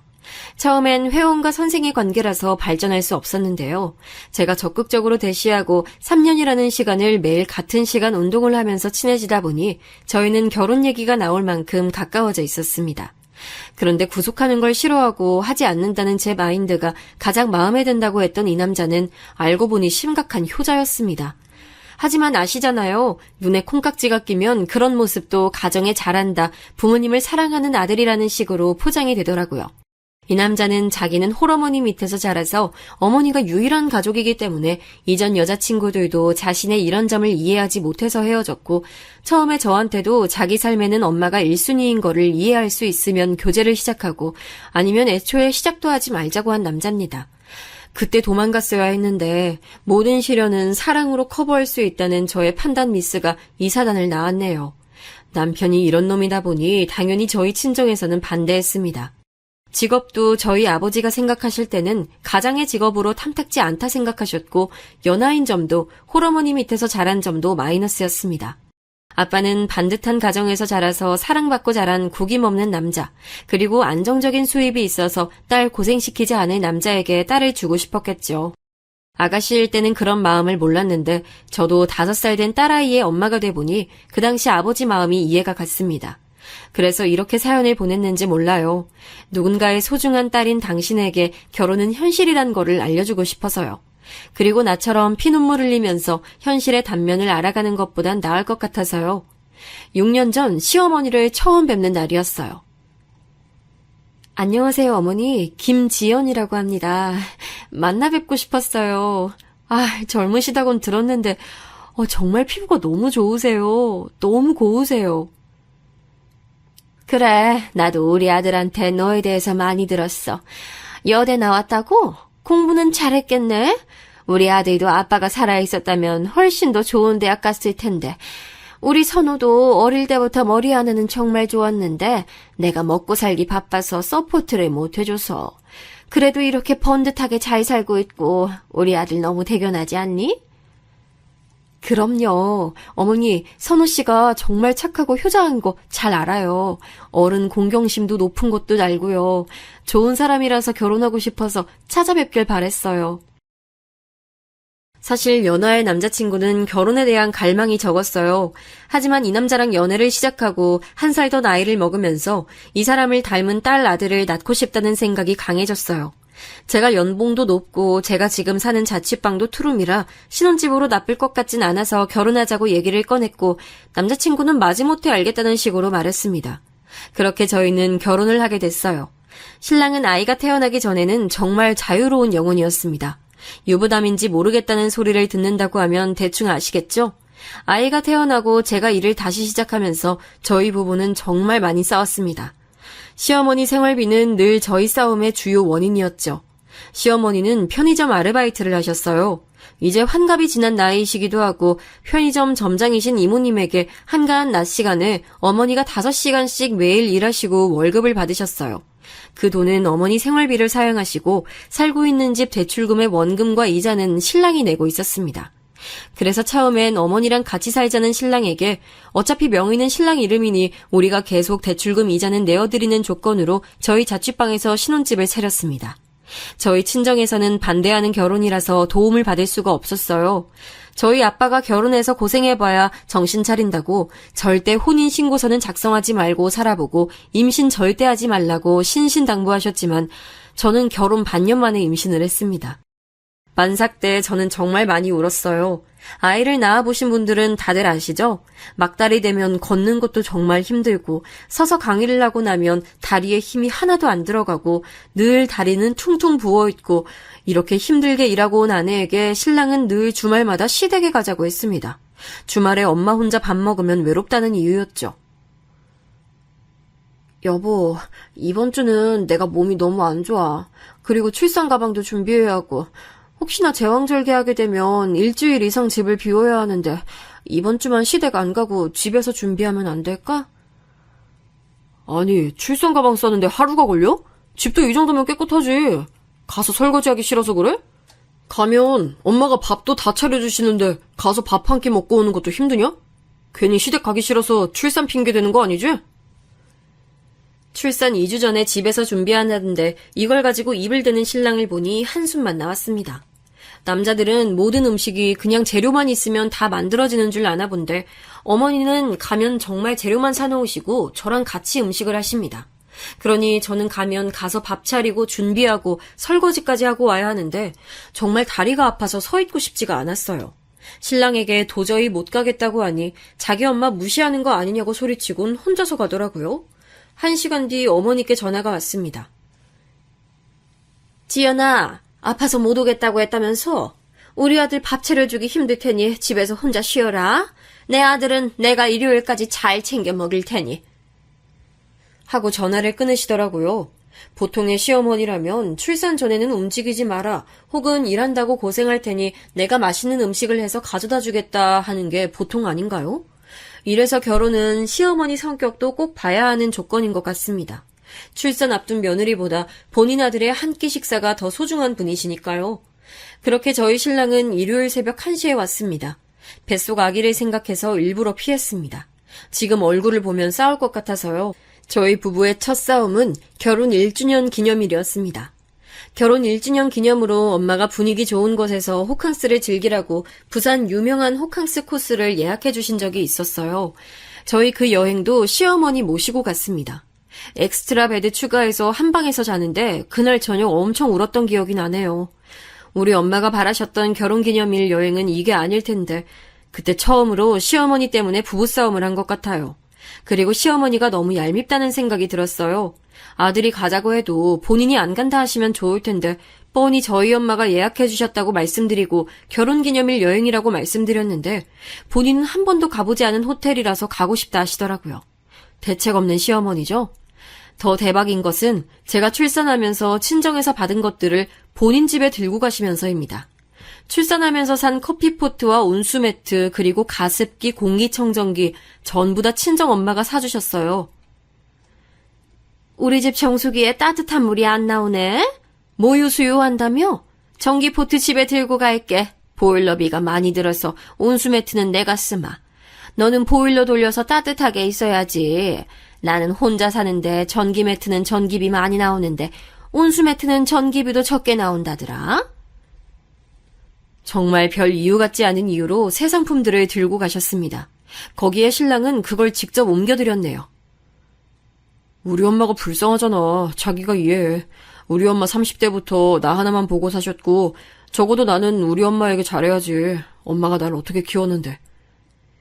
하면서 자기 엄마만 가족인 것처럼 말하는 신랑에게 화가 났습니다. 대부분 남자들이 아이가 생기면 모든 것의 1순위가 아이가 되는데 왜 자기는 아직도 어머니가 세상의 전부인 것처럼 굴어? 우리 딸이랑 나는 당신한테 가족 아니야? 솔직히 어머니도 이해가 안 가. 나 애 낳고 나서 쓰라고 받은 건데 그걸 어떻게 가져갈 생각을 할 수 있는지. 내가 딸이었어도 이러실까? 저는 울면서 말했습니다. 우리 엄마가 나를 위해 준 것까지 가져다 주니 화가 나더라고요. 남편은 이런 제 행동을 산후 우울증의 일종으로 생각하면서 그저 엄마는 불쌍하니까 우리가 이해해야지. 당신은 아직 젊고 살 날도 많으니까 라는 이유로 모든 걸 이해시키려 했습니다. 남편은 이렇게 시댁과의 문제가 생기면 그저 넘어가기만 바랐습니다. 이야기 자체를 피하기도 했고요. 이런 문제는 계속 터졌습니다. 하루는 아이가 아파서 병원에 가려고 바쁘게 준비했습니다. 어머니께서 전화가 왔습니다. 엄마가 일하다가 넘어져서 손목을 삐끗한 것 같은데 병원 좀 같이 가자 하시더라고요. 어머니가 일하시는 편의점 바로 옆 건물이 정형외과가 있는데도 불구하고 같이 가자고 전화를 하신 겁니다. 하지만 저희 집 근처에는 소아과가 없어서 걸으면 15분 정도 차를 타면 5분이면 갈 수 있는 거리에 소아과가 있었어요. 전 당연히 남편이 저희랑 같이 갈 줄 알았습니다. 아이가 열이 나고 아이랑 한번 나가려면 젖병에 기저귀, 물티슈 등 정말 짐이 많거든요. 신랑은 저랑 아이를 소아과 건물에 내려주고는 시어머니께 갔습니다. 서럽더라고요. 그날 저녁 늦게야 집에 와서는 너는 엄마가 병원에 갔는데 어떻게 됐는지 전화 한 통 안 하니? 라고 오히려 화를 내는 겁니다. 저는 어이가 없어서 내가 남의 자식 키워? 당신 딸이야. 애가 아프고 아이랑 병원 가려면 이 짐들을 내가 다 들고 가야 돼. 어머니가 거동이 불편하셔? 아님 뼈가 부서져서 손이 아예 안 움직여졌어? 그것도 아니면 어머니가 다 큰 성인인데 혼자 병원도 못 가? 아니 지금 누가 화를 내야 하는 상황인데 당신한테 우린 가족도 아니야? 제가 너무 서럽게 울자 신랑은 엄마가 혼자니까 더 마음이 간다며 이해해달라고 하더라고요. 그리고 우리 가족도 소중하다며 저를 달랬습니다. 어머니가 80이 넘은 노인이시면 이해가 갔을지도 몰라요. 하지만 아직 60대시면 노인이 아니잖아요. 모든 걸 아들이랑 공유하고 본인이 할 수 있는 일조차 아들을 시키는 게 도저히 이해가지 않았습니다. 하지만 저 또한 이 문제는 답이 없다는 걸 알고 있었습니다. 저희는 싸울 때마다 같은 문제로 싸우다 보니 저도 지쳤어요. 늘 신랑은 시어머니에 대해 무조건적인 이해를 바랐습니다. 맞벌이를 하다가 외벌이가 되자 생활비가 부족하더라고요. 그래서 저는 아이 돌잔치를 끝내고 바로 일을 시작할 준비를 했습니다. 신랑 혼자 벌어서 어머니 대출금에 저희 생활비에 늘 마이너스라서 두 돌까지는 제 손으로 아이를 키우고 싶었는데 할 수 없이 어린이집에 맡겼어요. 처음엔 친정엄마가 딸아이를 봐주신다고 하셨어요. 하지만 신랑이 극구 반대를 하더라고요. 다른 집 아이들도 돌 지나면 요즘은 어린이집 보낸대. 그러니까 걱정하지 말고 보내자. 어머니 오셔서 주무시면 불편하실 거고 매일 1시간 거리를 친정에서 왔다 갔다 하는 것도 힘드실 거야. 그러니 어린이집 보내고 내가 저녁 타임은 책임지고 애 돌볼게. 오전에는 제가 아이를 보고 집안일을 한 후 학원으로 출근하고 오후 6시부터는 신랑이 아이를 전담으로 맡기로 했습니다. 학원 수업에 아이 케어까지 정말이지 몸이 2개라도 모자랄 것 같은 시간이었죠. 하루는 어머니가 전화를 하셨습니다. 내가 너무 힘들어서 전화했다. 너 학원 다른 곳으로 알아보면 안 되니? 고등학생이 아니라 초등학생 가르치면 6시면 마친다고 하던데 내가 매번 애 씻기고 밥 먹이고 힘들어 죽겠어. 알고 보니 신랑은 늘 어머니 집에 가서 저녁을 먹었고 애 씻기는 것 또한 어머니에게 부탁하고 본인은 친구들을 만나러 갔더라고요. 너무 화가 났습니다. 이제 돌 지나서 부모의 부재를 느끼고 아는 시기인데 일주일에 2번을 그렇게 나가서 놀았더라고요. 저는 신랑에게 바로 전화를 했습니다. 자기야 지금 어디야? 지금 왜 시댁에서 어머니가 우리 소라를 보고 있으셔? 어머니가 힘들다고 애 데리고 가라 하시더라? 나보고 학원 옮기래. 당신 지금 뭐 하는 거야? 아, 오랜만에 친구 좀 만났다. 나 이제 30대 초반인데 친구랑 좀 놀 수도 있지. 애 태어나고 친구들 밤새 놀 때 난 한 번도 그렇게 논 적도 없고 아니 나도 숨 좀 쉬고 살자. 그리고 엄마가 나보다 소라 더 잘 봐. 우리 엄마한테 소라 맡기고 돈 드리면 안 돼? 엄마 편의점 아르바이트 그만하시고 소라 봐주시는 돈 드리면 되잖아. 남편은 시어머니가 소라를 전담으로 맡길 바랐고 우리가 그 집으로 들어가길 바랐습니다. 하지만 전 시댁살이만큼은 정말 싫었습니다. 그리고 아이를 키우는 성향도 너무나 달랐습니다. 저는 TV를 보여주는 건 최대한 늦게 하고 싶었고 음식도 3살 전까지는 어른들 먹는 것처럼 간이 센 음식 대신에 아이를 위한 음식을 해주고 싶었죠. 늘 오전에 출근하기 전 아이를 위한 반찬, 국을 준비하고 가는데 어머니는 제가 한 음식이 맛이 없어서 애가 안 먹는 거라고 돌진한 아이에게 김치를 씻어서 주거나 드시던 숟가락으로 애한테 밥을 먹이시는데 정말 싫었어요.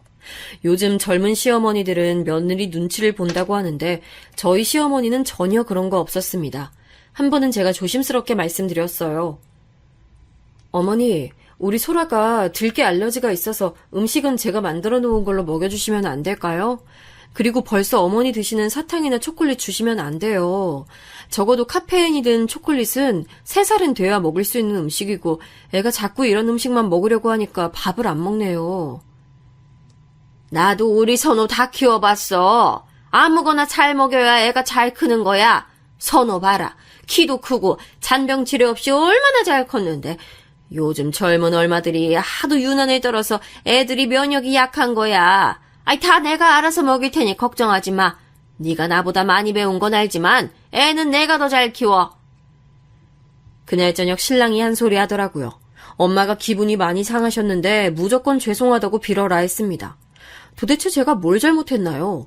전 제 의견을 얘기했을 뿐이고 요즘 아이 엄마들 그 정도는 다 말하고 오히려 요즘 젊은 시어머니들이 더 유기농 친환경 제품으로 먹이라고 하시는데 본인 침이 묻은 숟가락으로 먹이는 건 말도 꺼내지도 못했는데 말입니다. 그래도 남한테 맡기는 것보단 핏줄이라고 더 챙겨주시는 어머니라 더 말할 수도 없었습니다. 그리고 남편의 압박 아닌 압박이 시작됐습니다. 시어머니가 애를 전담으로 봐주시고 본인도 저녁 타임에 일을 하면 더 수익을 낼 수 있으니 걸어서 20분 거리 시댁에 같이 살자는 겁니다. 전 다른 건 몰라도 그 점은 정말 싫었거든요. 적어도 집은 딸아이와 남편 저의 가정으로 만들고 싶었습니다. 그리고 분명 같이 산다면 더 많이 싸울 게 눈에 보였습니다.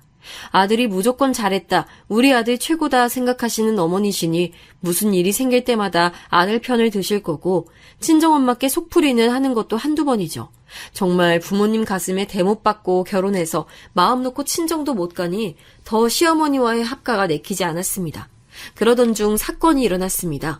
시모님이 귀향을 결정하셔서 더 이상 어머니가 편의점 아르바이트를 하실 수 없게 된 거예요. 지연아, 내가 이모가 하던 편의점 인수하고 싶은데 7천만 원만 대출해주면 안 될까? 너도 내가 일을 하는 게 더 좋잖아. 우리 아들한테 해달라고 하면 괜히 신경 쓰일 것 같고 사장님한테도 안 좋은 소리 해야 하는데 너는 그 학원에서 오래 일하기도 했고 4대 보험도 다 돼 있잖아. 어머니, 갑자기 7천만 원을 어디서 구하나요? 꼭 그 넓은 편의점 하셔야겠어요? 아르바이트 하는 거랑 점주가 돼서 하는 거랑은 차이가 많이 날 거예요.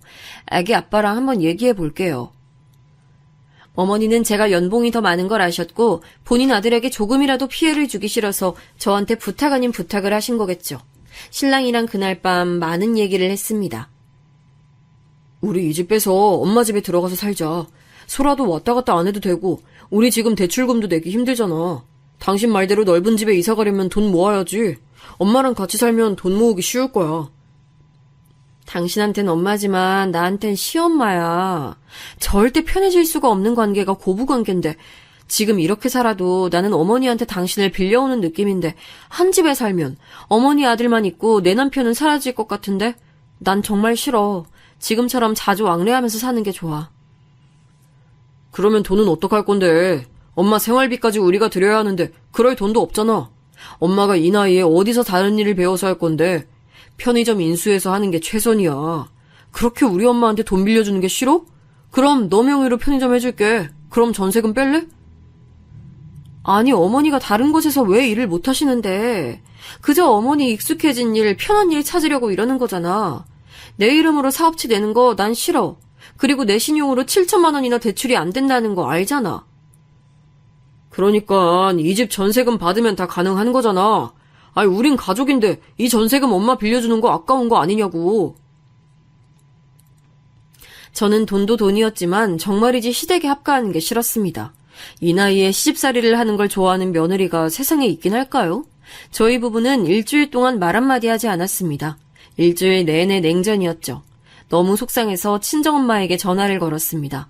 정말 이럴 때 가장 많이 생각나는 건 바로 엄마인 것 같아요.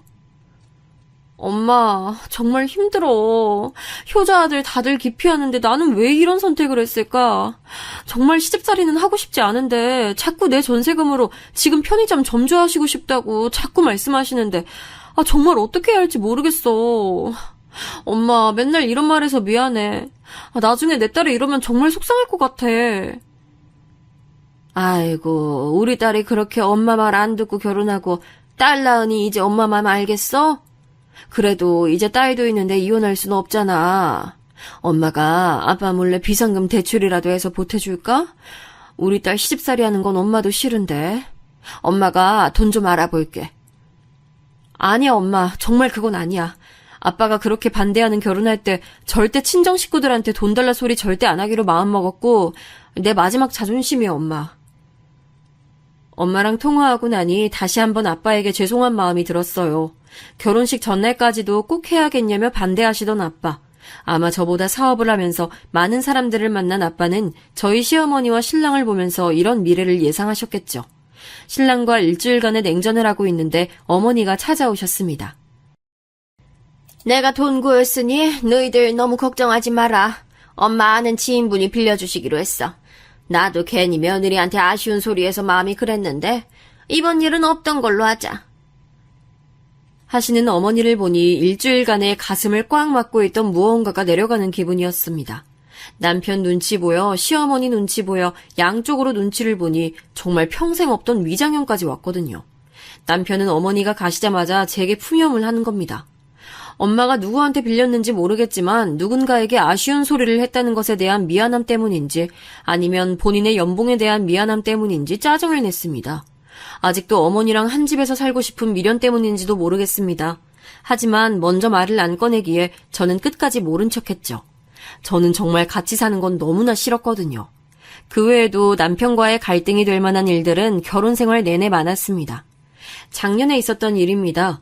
어머니 환갑생신이라서 필리핀으로 환갑여행을 다 같이 갔습니다. 작년에 이모님 칠순 때 온 가족 필리핀 여행이 너무나 부러웠다는 어머니는 본인 환갑 때 꼭 가고 싶다고 말씀하시더라고요. 저는 신랑에게 알아보고 결제하라고 했습니다. 어차피 패키지로 갈 거라 생각했기 때문에 여행사 알아보고 이모님이 가신 곳 가고 싶다고 하셔서 고르는 건 쉽게 할 줄 알았습니다. 그런데 신랑은 한 달이 지나도 여행 상품을 고르지 못하더라고요. 오히려 저에게 큰 소리를 쳤습니다. 너는 해외도 많이 다녀봤지만 우리 엄마나 나나 고작 한 번 가본 게 다인데 우리한테 보고 고르라고 하면 어떻게 선택하냐? 지금 우리 엄마랑 나랑 가난해서 안 가봤으니 무시하는 거야?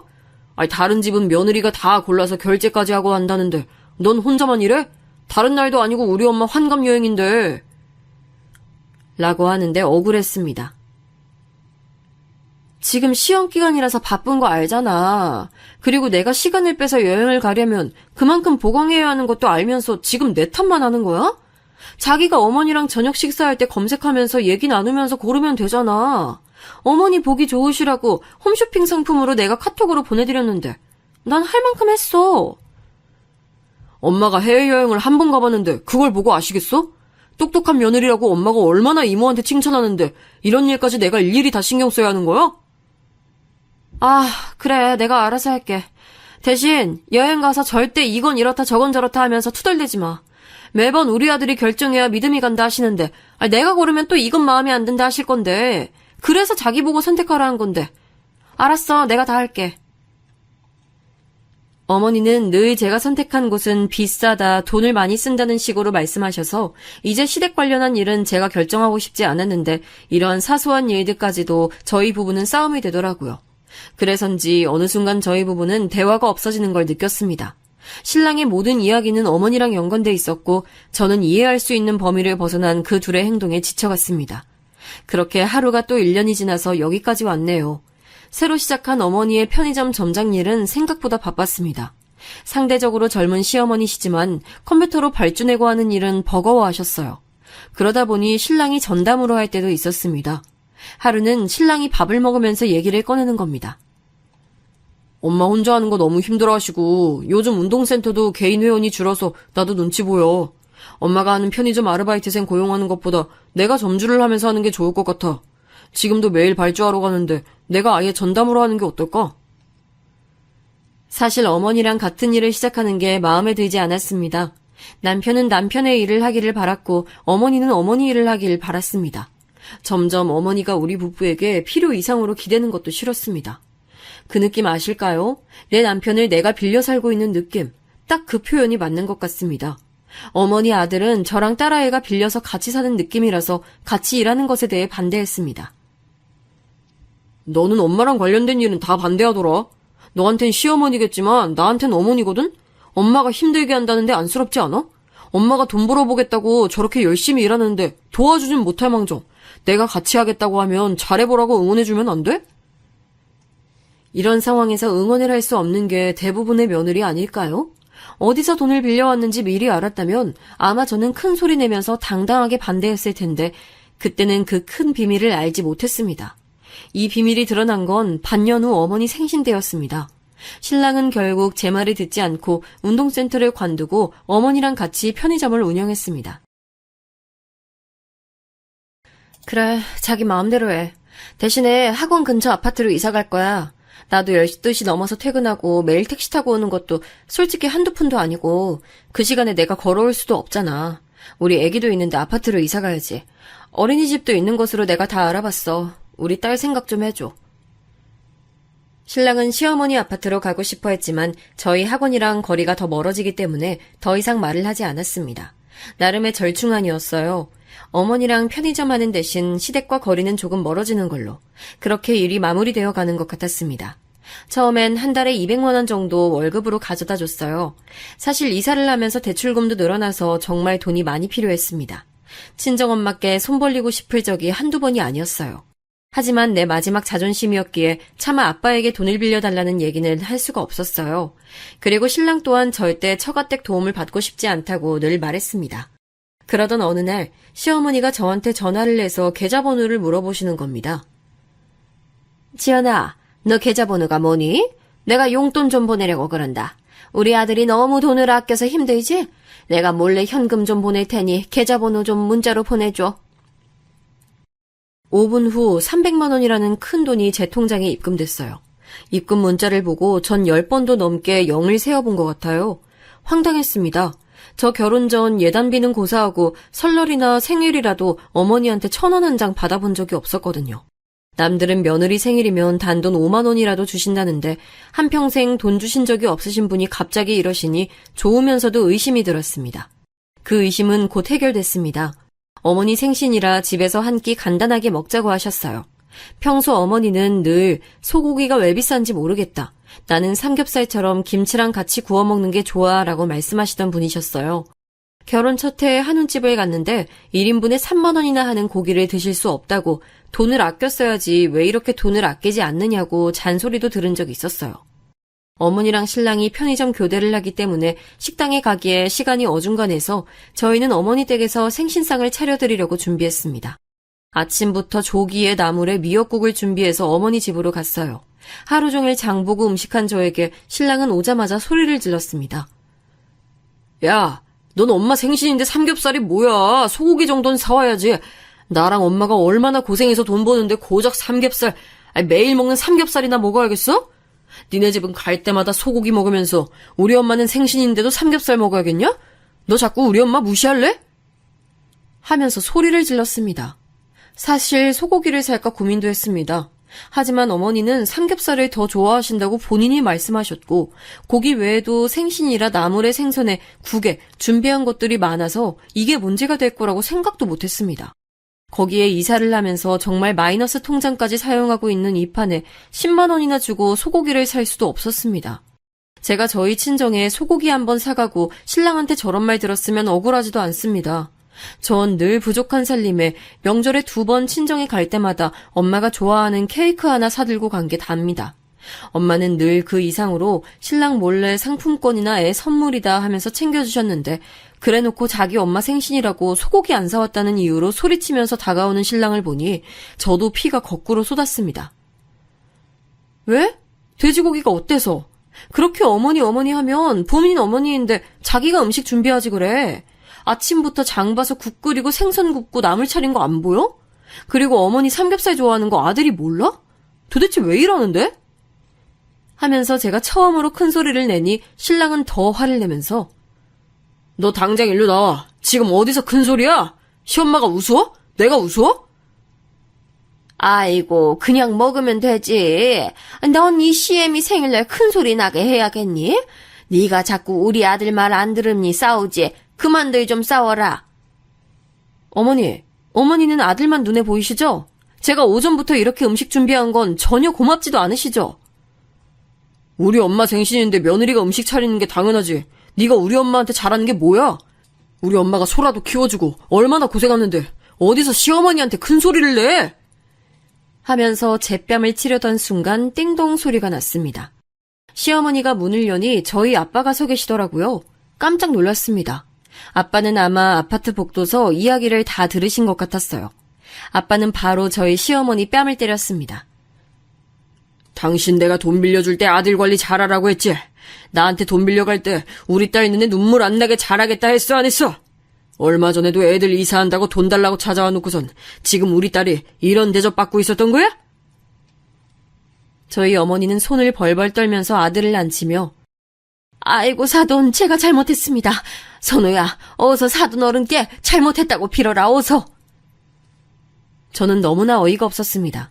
결혼을 끝까지 반대하신 아빠는 사실 저에게 일절 연락을 안 하셨습니다. 반대하는 결혼을 한 딸을 안 보고 싶어 하셨어요. 그런 아빠가 시어머니께 돈을 빌려준 장본인이셨다니 저는 처음 듣는 소리였습니다. 아빠 지금 무슨 말씀이세요? 혹시 어머니 편의점 돈 갑자기 어디서 났나 했는데 아빠가 빌려주신 거예요? 어머니는 그런 말을 왜 저한테 하지도 않으셨어요? 거기에 얼마 전 이사한다고 주신 돈도 설마 저희 아버지한테 받으신 거였어요? 어쩐지 한평생 10,000원짜리 한 장 주신 적 없으신 분이 300만 원이라는 큰 돈을 주셔서 웬일인가 했어요. 뭐 300만 원? 당신 지금 내가 준 돈 1,000만 원에서 700원 빼고 준 거야? 진짜 몹쓸 사람이네. 엄마 저희 정인어른한테 돈 받으셨어요? 왜요? 친구분한테 빌리신 거라 하셨잖아요. 아니 제가 이러면 이 사람한테 기죽어서 어떻게 살아요? 한순간 난리가 났습니다. 오늘 아빠가 오신 건 사돈 생신이라 케이크 하나 전해줄 겸 오셨고 이제라도 딸이랑 사위에게 전세금 얘기를 할 생각으로 오셨다고 합니다. 생신이라는 핑계로 딸에게 금전적으로 도움을 주고 싶으셔서 시댁 어른이 있을 때 말을 하려고 오셨던 거였습니다. 알고 보니 저희 시어머니는 저희 아버지가 강남에서 부동산을 하시는 걸 아셨고 급한 돈이 필요하자 아버지 부동산으로 찾아가셨던 겁니다. 저에게 대출해달라고 말씀하신 다음 날 시어머니는 저희 아버지를 찾아가셨습니다. 사돈어른, 제가 이런 말 하는 거 불편하게 듣지 마시고요. 제가 지연이에게 대출을 좀 해달라고 했는데 지금 연락이 안 되네요. 딸아이 이름으로 대출 내는 거 원하시지 않을 것 같아서 사돈어른 먼저 찾아왔어요. 듣자 하니 사돈어른이 저희 옆 빌딩 건물 사장님이라고 하시던데 전 그걸 이제야 알았네요. 저희 단골 손님이 말씀해 주셔서 알았어요. 박 사장이 말했나 보네요. 제가 빌려준 거 알면 딸아이도 기분 나빠할 것 같은데 절대 친정에 손 벌리지 않는다고 나갔으니. 지금 대출 금리 아시죠? 많이도 아니고 딱 7천만 원 빌려주세요. 나머지는 제가 알아서 할게요. 저희가 열심히 벌어서 손녀도 잘 키우고 우리 애들 다 물려받을 건데 제가 부지런하게 장사해 볼게요. 저희 아들은 계약직이라 대출도 힘들고 지연이한테 대출해달라고 했는데 연락이 없네요.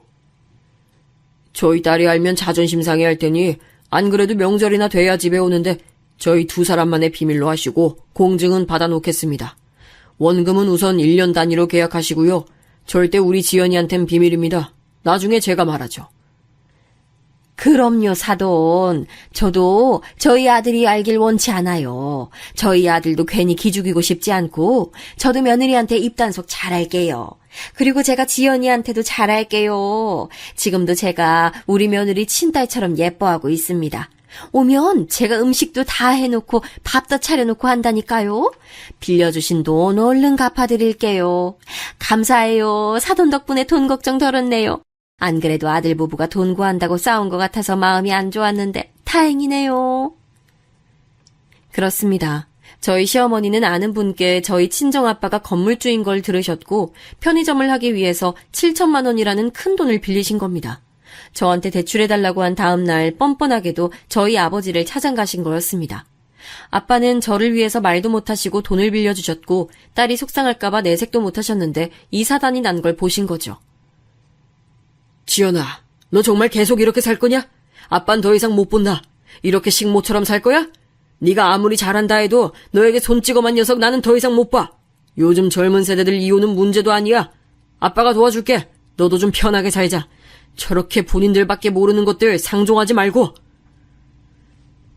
아빠의 진심 어린 말을 듣는데 눈물이 났습니다. 시어머니가 찾아오셨을 때도 얼마나 우리 아빠는 속상했을까요? 본인 아들도 아니고 며느리에게 대출 내라고 당당한 요구한 시어머니를 보면서 말이죠. 눈치 없고 철이 덜 든 신랑은 이 상황에서도 왜 자기 어머니를 때리시냐며 저희 아버지에게 달려들었습니다.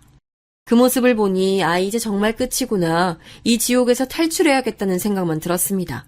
지난 6년간 힘든 고부 갈등과 효자 아들 사이에서 얼마나 힘들었는지 짝사랑의 콩깍지는 예전에 떨어졌지만 그래도 부모님이 반대하는 결혼을 해서 단 한 번이라도 행복하게 잘 사는 모습을 한 번쯤은 보여드리고 싶은 마음이 컸습니다.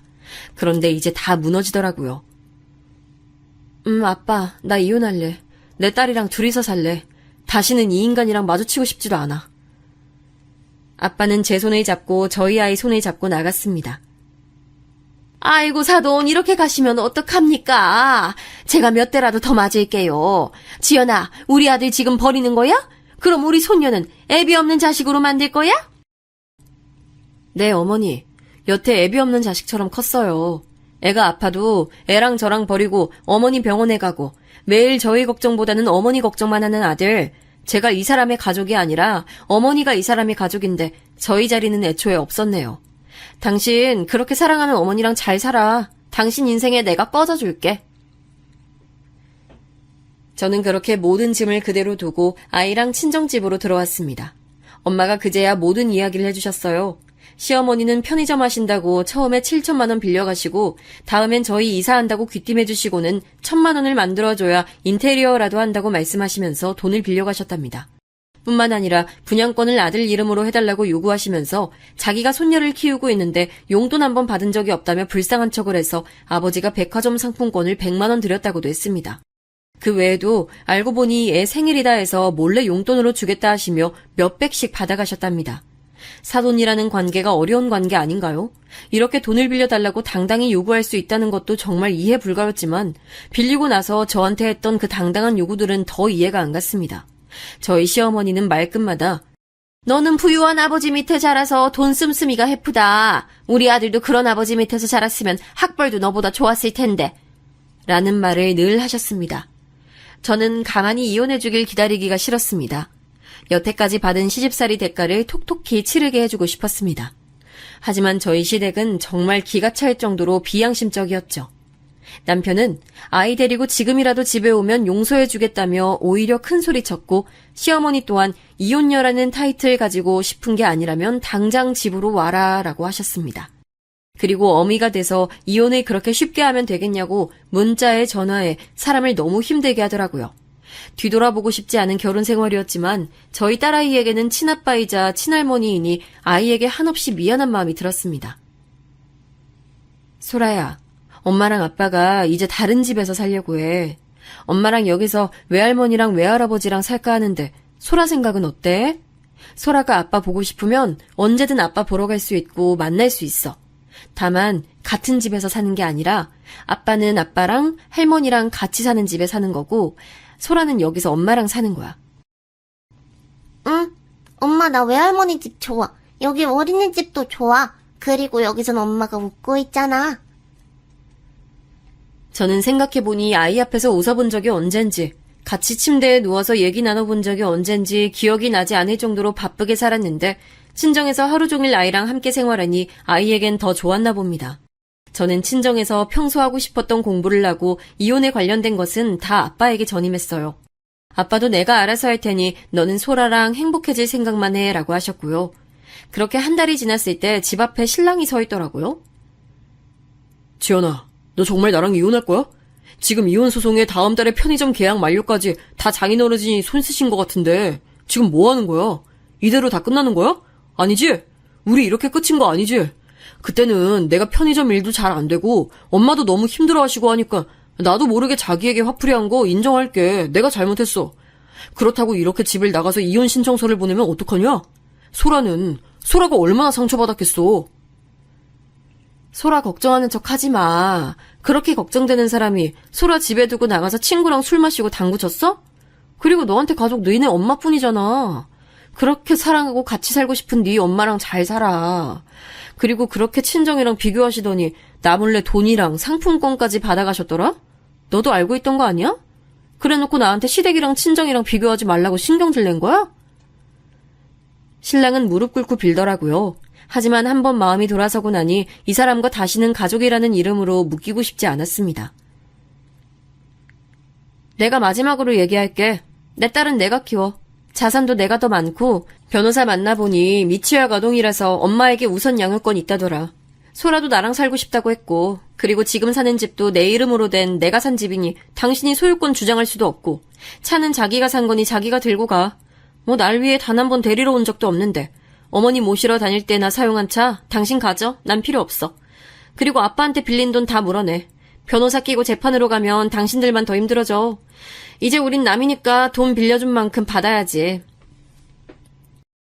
지난 결혼 생활 동안 마음속으로 생각했던 모든 억하심정을 다 토해내고 싶었지만 신랑 얼굴조차 보기 싫어서 저는 더 이상 찾아오지 말고 법원에서 보자는 말로 끝냈습니다. 하지만 이게 끝이 아니더라고요. 저희 뻔뻔한 시어머니는 집 앞에 매일 찾아오셨습니다. 지연아, 이러지 마라. 왜 이혼하려고 하니? 우리 아들이 엄마 좀 챙긴 게 그렇게 잘못됐니? 하면서 혼자 심파극을 찍으시고 동네 사람들 다 쳐다보고 울다가 소리치다가 저희 딸아이 이름 부르면서 할머니가 너를 어떻게 키웠는데 하면서 통곡하시더라고요. 신랑에게 전화 걸어서 한 번만 더 이 동네에서 난리치면 양육비 소송까지 할 거라 하자 시어머니를 모시고 가더라고요.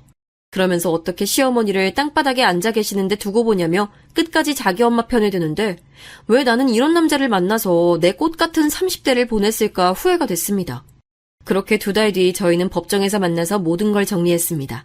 건물주인 아빠 친구분이 계약을 연장하지 않아서 편의점을 할 수 없었던 시어머니는 그 자리를 유지할 수 없었고 저희 아버지가 법적으로 돈 빌린 걸 갚으라고 독촉하자 결국 편의점을 내놓으시면서 돈을 갚았습니다. 그 바람에 지금 살고 있는 집을 팔고 원룸으로 이사갔다 하더라고요. 거기에 그렇게 아끼던 차도 팔았다고 했습니다. 신랑에게 양육비를 안 주는 대신 친권 포기각서를 받았고 그렇게 저희 부부는 남이 됐습니다. 소문으로 듣기엔 신랑은 주식을 시작했다가 망해서 신용불량자가 됐다고 합니다. 어머니는 식당에서 설거지 하신다고 들었고요. 저는 딸이랑 지방으로 이사와서 작은 카페를 하면서 살고 있어요. 친정 부모님이 노후에 한적한 곳에서 살기 위해 사놓으신 곳에 카페를 하면서 아이랑 많은 시간을 보내고 있습니다. 하고 싶었던 번역 공부도 하면서 자격증도 따고 프리랜서로 일도 하면서 하루를 즐겁게 살고 있어요. 시어머니에게 빌려 쓴 아들 반품하고 나니 너무 마음이 편해요. 저도 제 가족들이랑 이제 행복하게 살 겁니다.